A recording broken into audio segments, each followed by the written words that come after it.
Hello friends, आज world health hearing day है which is on 3rd March every year. According to WHO, the day was created in 2007 in a bid to raise awareness about deafness. ये basically deafness के awareness के लिए ये day को create किया गया था.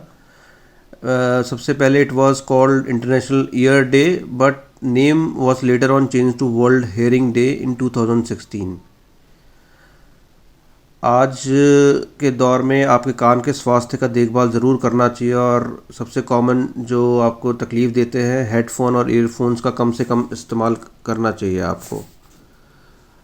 WHO के हिसाब से 60% of the hearing loss preventable है और उसको समय पे रहते अपने डॉक्टर से दिखाकर उसका उपचार कराएं.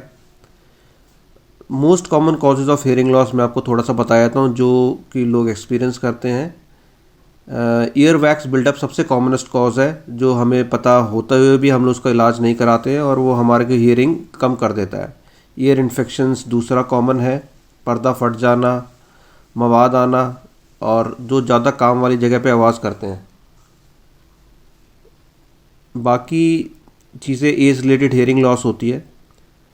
जो समय के साथ एज बढ़ती है तो आपके हेयर सेल्स वीक हो जाते हैं, उसकी वजह से कम सुनाई देता है.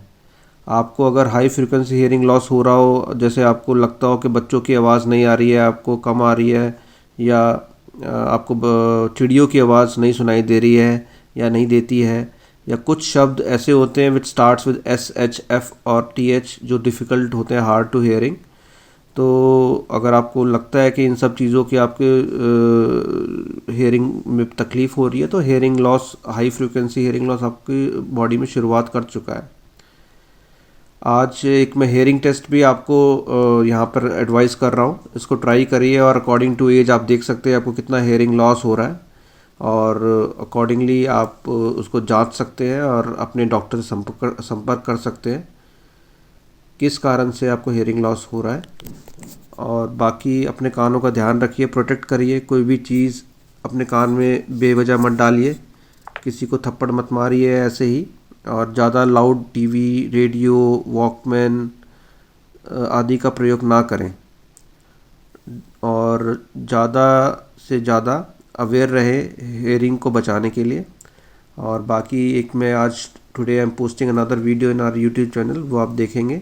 इसमें हमारे एक इंटरनेशनल पेशेंट है जो UK रहते हैं और नेपाल के रहने वाले हैं बेसिकली, बट UK से स्पेशली ECG ट्रीटमेंट के लिए आए हैं. And happy hearing day once again to all of you. Thank you.